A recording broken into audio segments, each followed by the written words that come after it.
"We're not funding this circus," Clara Matthews said in her calm but final tone. Every word struck like a hammer. Naomi, her younger daughter, stood frozen.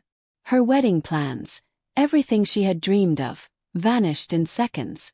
Her sister, Olivia, barely looked up from her phone. "Better luck next time," she said, smirking. Their father, Raymond, stayed silent as always. Naomi felt heat rise behind her eyes. Instead of crying, she just whispered, "Understood," and walked out. They thought she'd beg. They were wrong. That word, understood, would soon rewrite everything. From the outside, the Matthews family looked perfect. Their brick house gleamed. Their Sunday dinners looked like magazine spreads. But inside, laughter came with rules. Clara controlled everything, how they spoke, dressed, even dreamed. Raymond nodded to her commands like an echo. And Olivia, she could do no wrong. When Naomi was little, she loved sketching dresses. She once filled notebooks with designs until her mother found them.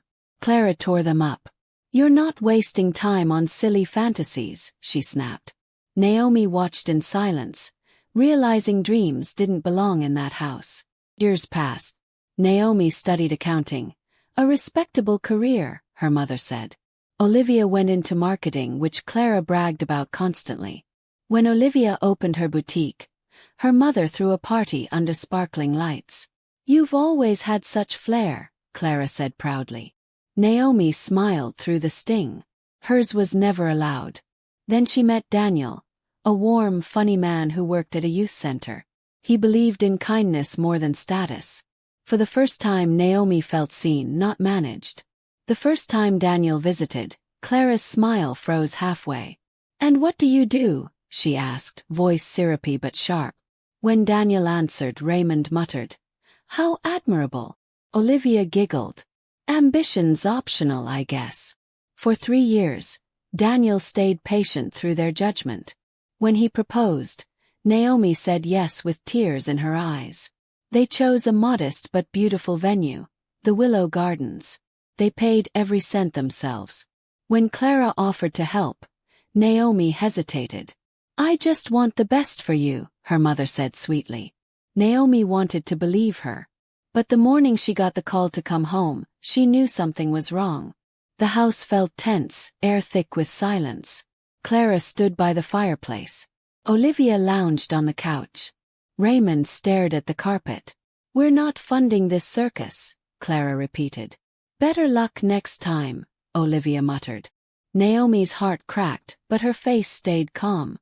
"Understood," she said and walked away. The drive home was endless. The sky hung low and gray, her phone buzzing with Daniel's calls. She didn't answer. When she reached her apartment, her hands had stopped shaking. Their wedding invitations sat neatly on the counter. Cream paper, gold trim, her name beside Daniel's. She stared for a moment, then packed them away. Not out of anger but numbness. That night Daniel arrived, worry etched on his face. "What happened?" he asked. "They cancelled everything," Naomi whispered. "What do you mean cancelled?" Daniel asked, voice rising. "They called the venue, the florist, everything. It's gone," Naomi said. He took her hand gently. "Do you want me to talk to them?" She shook her head. "No. This time I'll handle it." Later that night, she opened a drawer and found her old sketchbook. The one her mother had thrown away years ago. The pages were torn, but her drawings still glimmered with hope. Her fingers traced a dress sketch. For the first time in years, she felt defiant. She whispered the word again. "Understood." Used to mean surrender. Now it meant something else. She started making notes, every expense, every payment. Something didn't add up. The next morning she called the venue. "I'm sorry, Miss Matthews," the coordinator said. "Your mother sent a signed cancellation notice." Naomi froze. "My what?" The woman hesitated. "It had your signature. Someone had forged her name." Naomi's stomach dropped. Her family hadn't just cancelled her wedding, they had erased her from it. Naomi drove to see Diane Brooks, a lawyer who once worked with her company. Diane listened quietly, taking notes. Show me everything, she said. Naomi handed over contracts, invoices, payment proofs. Diane flipped through them, then stopped. This isn't your handwriting, she said firmly. Naomi leaned forward. Her name sprawled across the fake document. That's forgery, Diane said. And if they used your financial info, it's a crime. Naomi's pulse quickened. This wasn't family drama anymore, it was fraud. Together they went through every account. Thousands of dollars were missing. Here, Diane pointed. Payments to Olivia's boutique. Another trail led to her parents' home renovation. Diane exhaled sharply. They used your money to fund themselves. And it's not small change. That night, Naomi sat in the dark, laptop glowing, her mind replaying every insult, every manipulation. She typed a message to Diane. We're filing the case. Then whispered to herself. They wanted control. Please take a pause. Now they'll kindly subscribe to my channel and also like my videos. Thank you. The next day, Naomi's uncle, Richard, called. Naomi, I found something about your grandfather's trust fund, he said. It was set up for you. $250,000, released upon marriage. Your parents have been managing it. Her heart sank. You're saying they've been using it? Richard sighed. Yes. They paid debts, Olivia's business, even the house remodel. If you'd married, the audit would have exposed them. They had to stop it. Naomi covered her mouth. Her parents hadn't just stolen her wedding, they'd stolen her future. When the court day came, Naomi sat beside Diane, her hands trembling. Across the aisle, her family looked smaller than she remembered. Clara's pearls glimmered under harsh lights. Raymond's tie was crooked. Olivia scrolled until the bailiff glared. Case 8914, Matthews versus Matthews, the clerk read. The words felt surreal. Diane stood, voice steady. Your Honor, this case involves forgery and misappropriation of funds from the plaintiff's trust. Clara whispered furiously to her lawyer, but Diane didn't flinch. Uncle Richard testified. Her grandfather left a $250,000 trust. I found withdrawals made by Clara and Raymond. The courtroom murmured. Clara's lawyer objected. Irrelevant family matter. Diane replied. Family doesn't excuse fraud. Clara turned toward Naomi. We were protecting you, she hissed. That man wasn't good enough. Naomi met her eyes. You protected your pockets, not me. Clara's face faltered. We only borrowed what we needed. You stole what I earned, Naomi said softly. Olivia slammed her hand. You've always been jealous. Order. The judge snapped. Diane handed over more papers. Here's an invoice for Olivia's boutique renovation, paid directly from Naomi's trust account. Olivia's face drained. The silence in the courtroom grew heavy. Diane continued. We rest our case. The judge finally spoke.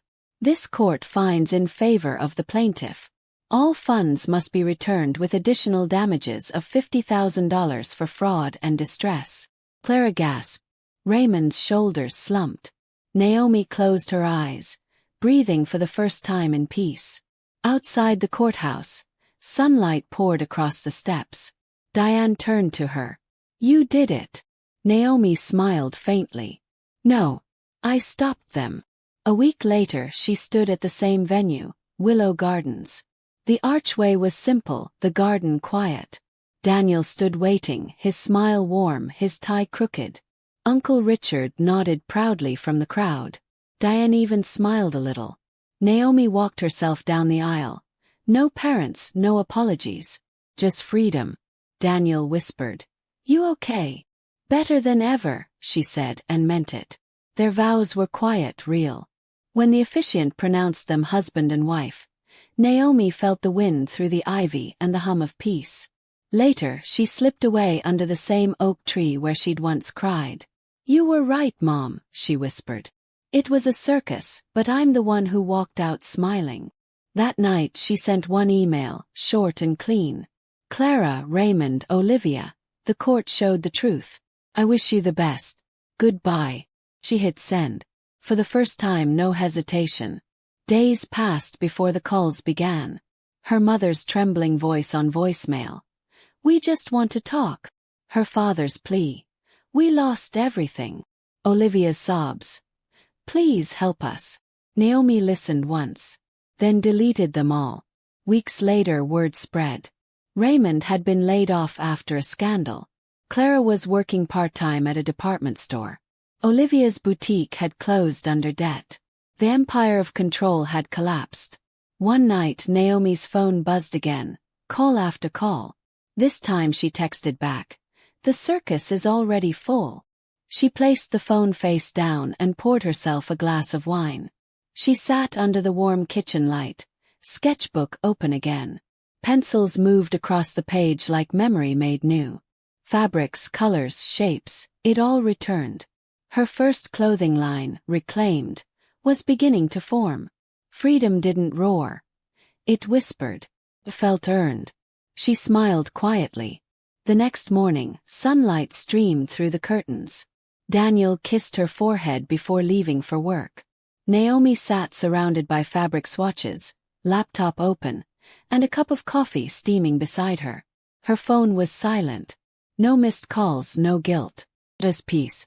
Her mother once called her wedding a circus. Maybe it was. But now the show was over, and Naomi was finally free.